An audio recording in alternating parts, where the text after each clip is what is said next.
G'day, I'm Paul, Mahindra XUV 3XO. It is one of the most affordable SUVs in the country. It is priced from under $24,000 drive away. It is crazy value for money. So today we're going to do a detailed review of this. If you do want to skip ahead to other parts of this review, you've got time codes on the screen, or if you're on YouTube, you can scroll down and use the chapters below.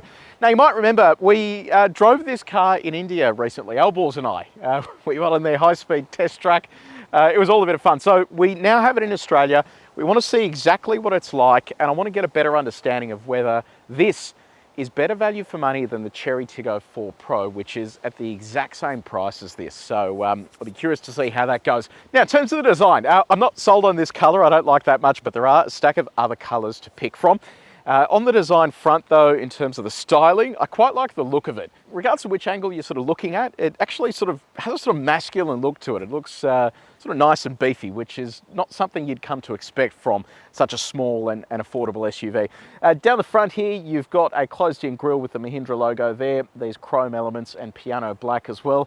Piano black scratches so easily. I don't know why they have now decided to put piano black on the outside of cars, but it doesn't work on the inside and doesn't work on the outside either, so hopefully they will change that for something a bit more matte or something like that in the future. We'll see what happens. Now you've got LED daytime running lights, LED headlights as well, and then around the side here, you've got this plastic wheel arch cladding that kind of gives you the vibes that it is off-road capable, but it is very much an on-road car, front-wheel drive only, 17-inch alloy wheels with a machined finish on the outside and piano black on the inside there. You have cameras on the side here, piano black again on the wing mirrors, and more of that differentiating color scheme as you sort of work your way up the top here. Now, this being the top spec AX7L, you also get this panoramic glass roof up the top here, which is something you don't really come to expect from an entry-level SUV. And then you've got roof rails up the top here too. Now this section here, so again, I mentioned that piano black that it scratches easily. You can already see here, this car's virtually brand new. It's already got swirl marks all the way down here. So it's part of the reason why I just don't think they should be doing piano black on the outside of cars, let alone the inside. So come around to the back with me. Now around the back here, you've got partial LED tail lights. So you've got a beam that stretches all the way along the top there, and then incandescent globe in there. Designation for the models here. So this being the top spec 7L. XUV 3XO there as well with the Mahindra logo. 7-year warranty, so probably one of the other things to consider as well. With so many new manufacturers coming to Australia and offering big warranties, it is worth just considering how many of these are still going to be around down the track. There are some brands that you've probably never heard of and offering 7 or 10-year warranties. It is worth just considering that if they're not here in 5 or 10 years time, the warranty is kind of pointless. So Mahindra has been around for a while. Some of the more established Chinese brands have been around for a while. That's where you can trust a warranty like that is actually still going to be enforceable and useful to you down the track. But yeah, just keep that in mind. While this is a big selling point to a lot of people, you really want an established brand like these guys or some of the other Chinese brands when it comes to buying one of these cars. You've got aerial up the top here, brake light integrated into that top section too. Now with the boot, I'm going to show you this a little bit later on, but one of the concerns I had over in India was just the loading lip height. You can see there, this is probably the best representation of it. That bumper bar sits really high up, so you have to really load things in like that. So we'll have a little play with that later on. So let me know what you reckon in the comments section below. Do you like the look of this? What do you think about the pricing? And would you buy this or the Tiggo 4 Pro? Let me know your thoughts in the comment section below. Okay, so we're inside the 3XO. So this is what the key looks like. You've got lock, boot, unlock, Mahindra logo on the back, and the key flips out as well for access. But it is a proximity sensing key, so you can leave that in your pocket and you can push button start just over here. So in terms of the interior presentation, look, it does feel a little bit old school. If you have a look at what the Chinese brands are doing, they really just make interiors feel very high-end and premium. This kind of still feels a bit old school in the presentation. In saying that though, there are buttons, which is one of the things that is disappearing very quickly now from cars. Buttons are just becoming a thing of the past. So at least here, you've got a button for all your functions, including some random stuff like a memory function for the climate control system. I've never seen this before, so I don't know if this is unique to Indian cars or not, but basically using this button, you could change the different memory settings for just the climate control. So it's quite an interesting setup. Outside of that, big infotainment screen there, screen ahead of the driver as well. If you look at the price point of this car, the fact that you're getting all of this technology is quite impressive when you look at everything else that is on the market at the moment. And I'll point out this piano black as well. Not a fan of that. There is just too much of it around here. I just wish they would come up with a different different material here that didn't look like this because it just scratches far too easily. In terms of your touch points, so sort of fairly soft in the center there, soft on the door as well. How soft are they? We've got our durometer. We've tested the main surfaces in this cabin. If you do want to see how this car compares to other cars we've tested before, there is a link in the description below. Build quality, what is it like? A bit shaky in the middle there. That all feels fairly solid. One thing I did notice is when you try and slam the door, because there is sort of not enough pressure release inside the cabin, it is really quite hard to close. So you've got to like slam it really hard. So that's probably one thing they need to have a look at. But outside of that, it's all good. That's what the door slam sounds like. Now let's talk infotainment. You've got a 10.25-inch display up the top here, 10.25-inch display ahead of the driver. The infotainment system, pretty basic here in Australia.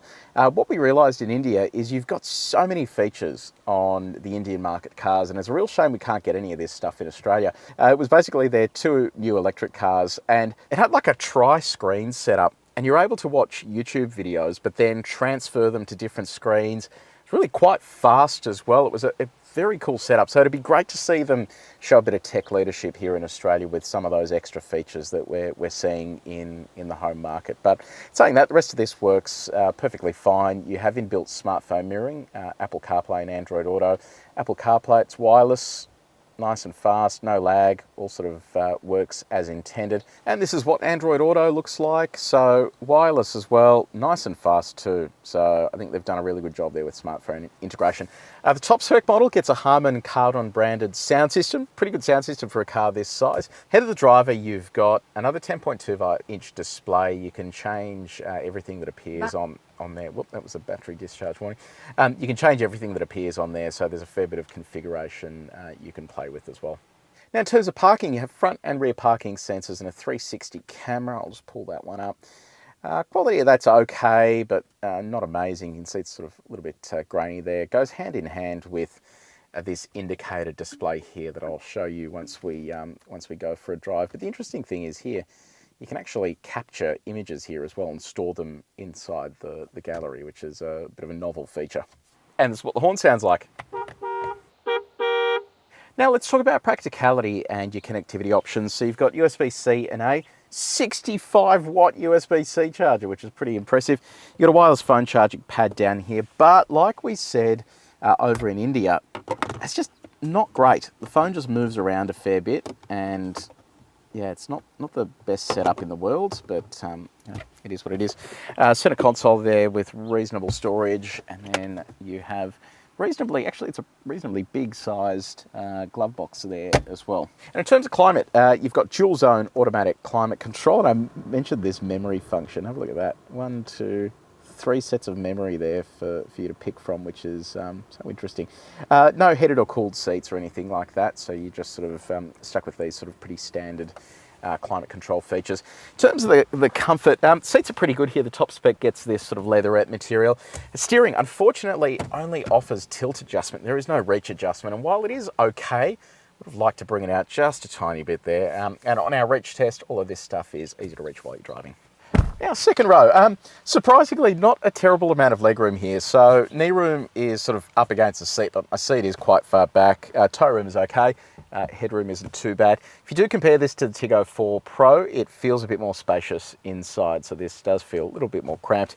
You've got a device holder there, USB-C charger, and a 12-volt outlet down the bottom there as well. Matte pockets with a center armrest as well. And the window, does it go all the way down? Let's see. So it's manual up and down. Boom, look at that. Now let's talk cargo space. How much room have you got for your stuff? So I mentioned earlier that this is a bit of an issue, the height of this, because if you do want to load anything in, you kind of have to lug it over the top of that. If you've got anything heavy, it's a bit tricky to get it in and out, but you can see there it fits a middle-sized suitcase. There's just under 400 litres of capacity available here with hooks on the side.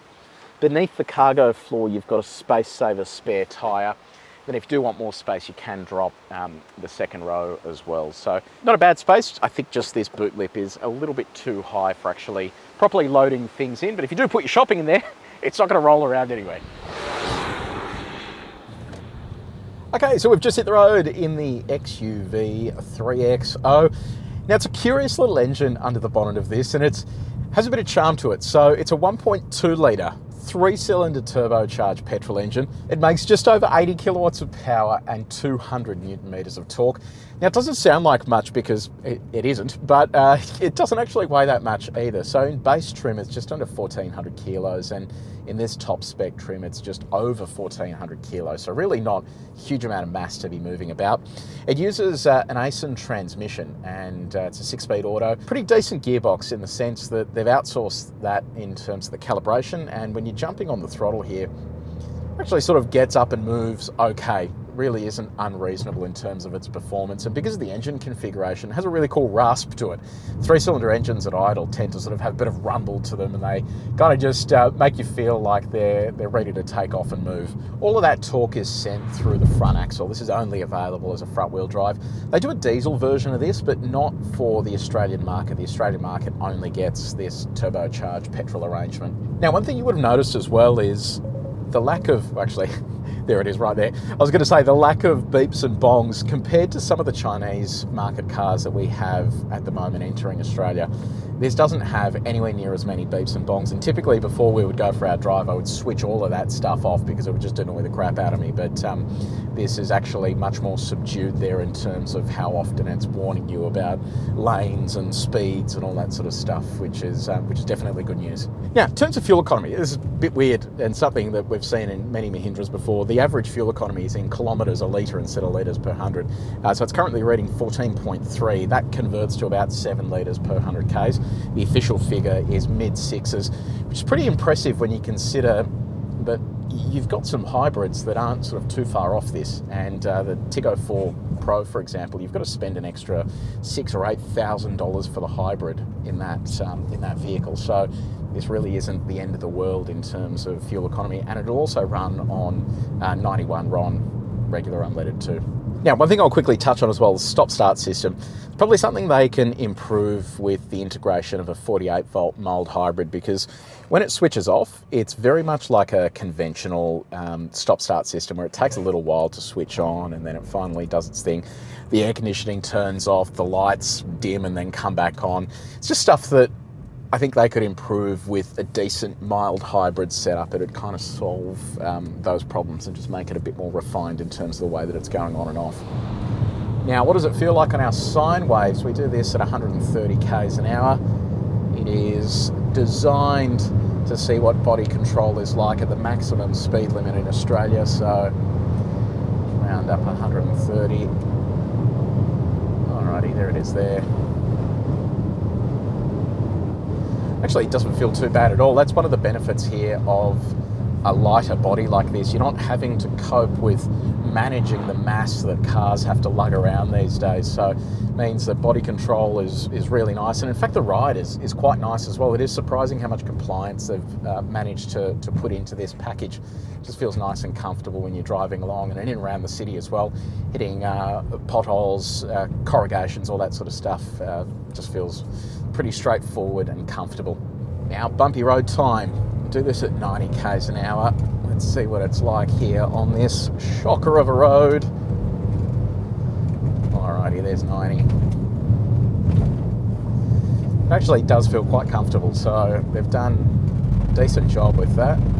It is a little floaty over the top there, so basically the tyres aren't falling into the grooves and it's just floating over the top of the corrugation. So it's just something you've got to be careful of if you are going to be driving on corrugated country roads, which probably isn't the target for this car, but just something worth noticing.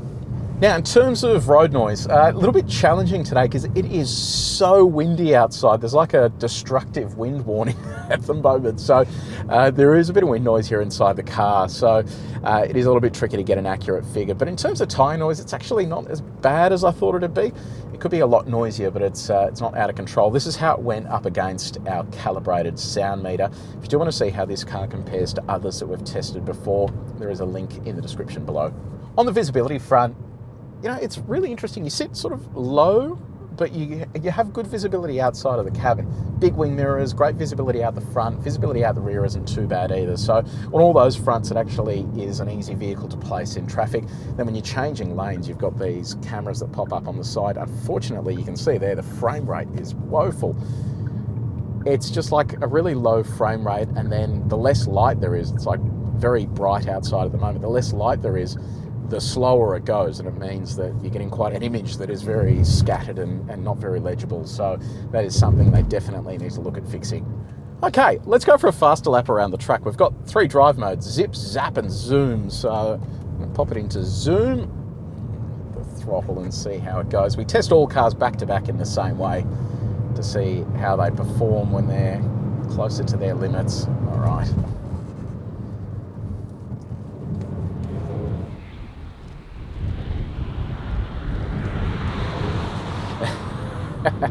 It's a playful little thing. Yeah, look, it's not the last word on performance here. Let's just see how it goes when we tip it in. A bit of body roll as well, but you know what? I love that engine note. The engine note is fantastic. It's such a unique thing. If you've never heard an engine like this before, you've got to just sit in one and give it a rev, because it sounds like a little race car. The Fiesta ST was great for it as well, because it had a similar engine configuration. It's actually moving reasonably well here. So once it gets up and moving, it's got a bit of character to it, and it's fun to sort of throw around a little bit. You can see Mahindra's put a little bit of effort into handling here to make sure that it is actually a little bit enjoyable when you flick it over to one of these sport modes. See what it's like on the back straight here. Yeah, it is getting along, but it is so windy out there at the moment. That's like that, good fun. Okay, so time to test the lane support systems. We'll call out as well when adaptive cruise control is running, and I'm going to flick it on now at 70 k's an hour. It does this really weird thing where it keeps sort of pulsing, sort of, yeah, it's strange. It's like it's constantly accelerating and braking ever so slightly, and it's always either above or below the speed limit. It's just bit hard to explain, but it's just been happening a fair bit to us. So anyway, what we're going to do is test the 3 outer lanes here to see what the lane keeping assistant is like. So the first lane here, it's a pretty straightforward task, and it's doing perfectly fine here, which is good. We'll jump over to the next lane, and it'll get progressively harder as we work our way up the bowl here. All right, so we'll just wait for that to activate. Okay, that's active. So it's sort of veering towards that line, and it's just touched that line and now gone back towards, but even now it's sort of hugging that line as it is. So sort of okay there, but not great. We'll try the outermost lane, see what it's like up here. See if it'll actually hold itself. No, doesn't look like it. So sort of a pass in lane 1, it's marginal in lane 2, and then a fail there in lane 3. Okay, time to do a little bit of performance testing. I'm going to pop this into zoom mode. I'm going to switch off traction control as well. We're going to go from 0 all the way through to 120 to see how quickly this accelerates, and then we'll come back and do a brake as well. So here we go, build up a bit of boost.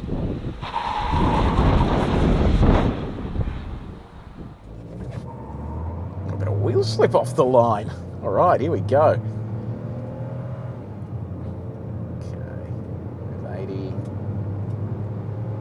100 and 120. All right, see how that went. Used a little bit of our exit road here. Okay, so 0 to 100, 11.21 seconds, so pretty leisurely, and 80 to 120 in 9.03 seconds. So yeah, I think that could definitely be better. I'm just curious to see how that compares to the Tiggo 4 Pro. It's like a second or thereabouts slower, so could do with a little bit more pep. Okay, it's time to do a stop from 100 to see what the brake and tyre package is like. Okie dokie, here we go.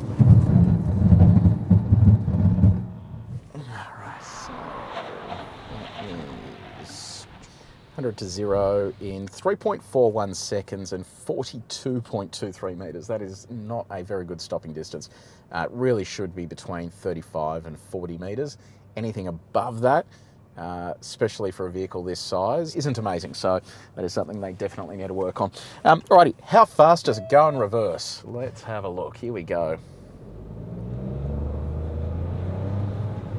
Alright, so 49 kilometres an hour. So Mahindra XUV 3XO, what do we think? It is remarkable value for money. It's crazy to think that they can justify building that car, shipping it from India to Australia, running a dealer network, and then selling it for the price they sell it for. It is amazing. So what about the car itself? Look, I think it's good, but it does have a couple of downsides to it. It'd be nice to see stuff like electric seat adjustment for the top spec model. The engine could also do with just a little bit more punch. It's nice and fun, but it does feel a little bit relaxed when you need it to get up and move. And you're going to feel that when it is full of your mates and you're sort of getting around the place.